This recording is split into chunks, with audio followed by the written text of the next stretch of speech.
train de sécher. Ça sent bon. Ouais. On les retourne tous les 2 jours, ouais. Tous les 2 jours. Là, elles sont presque sèches. Et ça sèche en combien de temps?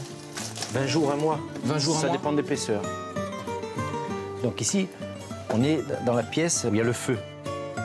Les châtaignes sont dessus de notre tête. Voilà. Donc ici, on maintient une température d'à peu près 40-45 degrés en permanence. Ce séchage au feu de bois, comme ça, c'est ce qui donne aussi la typicité de la farine de châtaigne corse. Bien sûr, Ouais. c'est un séchage naturel. Ouais. C'est un séchage au bois de châtaignier. Je vous propose d'aller voir le décortiquage maintenant. Ok, allons-y. Voilà la machine qui nous sert aujourd'hui à décortiquer. Ça a remplacé la méthode ancestrale qui consistait à mettre des châtaignes dans un sac en toile de jute et battre sur un bio de bois. Et donc après cette étape, après cette étape, il y a le passage au four. Quand elles sortent de là, elles sont complètement déshydratées et on n'a plus de problème pour le moulin. D'accord. Et on va au moulin. Allons-y. Ça, c'est la dernière étape, l'étape finale. Ça sent bon, hein. Ça sent super bon. Alors là, c'est la châtaigne, le produit fini, prêt à être passé au moulin. D'accord. Voilà. La trémie. Et ça tourne et on a ensuite une farine extrêmement fine. Extrêmement fine parce que ça provient du réglage. Là, on peut la goûter. farine. Vous voyez, on goûte.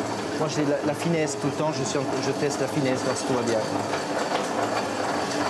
C'est super bon. Donc une fois on récupère la farine. On récupère la farine, on fait la mise en sachet et la vente. Avec cette farine, et nous fabriquer du bon pain. Merci Jean-Marie pour cette visite. À bientôt. Je vais me mettre au pétrin. À bientôt.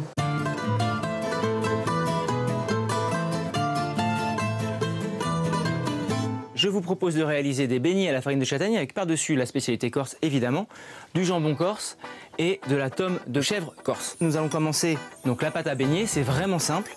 Vous prenez la farine de châtaigne. Donc ce qui est bien avec la farine de châtaigne, c'est que c'est sans gluten. Vous mettez de l'eau chaude. Ça doit être une pâte à crêpes un peu épaisse. Donc on ajoutera de l'eau ou de la farine en fonction. On sale et on réserve la pâte. Et là, on va faire griller son jambon.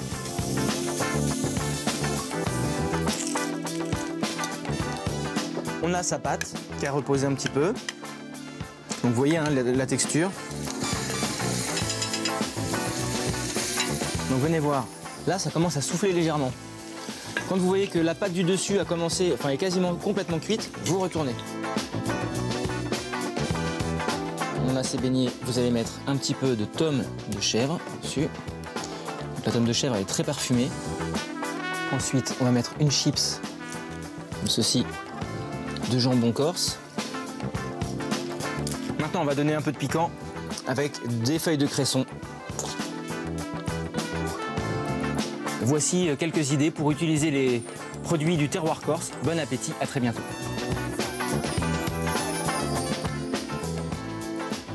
Ça se mange comme ça, là? Tu peux me laisser la photo, là, juste la dernière image? Pourquoi il n'y a pas de dégu? On mange comme ça? Dégustation, c'est sympa. On le mange comme ça.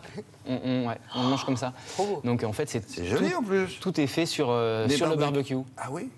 Ouais. Après, il faudrait faire une chronique sur comment manger ça tout en ayant l'air distingué. Parce que ben non. la feuille de... Non, c'est pas possible. Mais Ce qui est je donne des pratique, cours, je donne des cours aussi. N'oubliez pas aussi que grâce à ça, vous nourrissez en même temps le t-shirt. Ah oui, voilà, Et c'est ça. ça nourrit la nappe, le t-shirt, votre Ça voisin. donne du travail à tout le monde. Hein. Bon, ça, c'est sympa. Merci beaucoup. Merci, Bertrand. avec Vous voulez plaisir. retourner encore J'aimerais bien. le plus tôt possible. J'aimerais bien. Qu'au fond, nos voisins allemands, le week-end, font ce qu'ils veulent et souvent...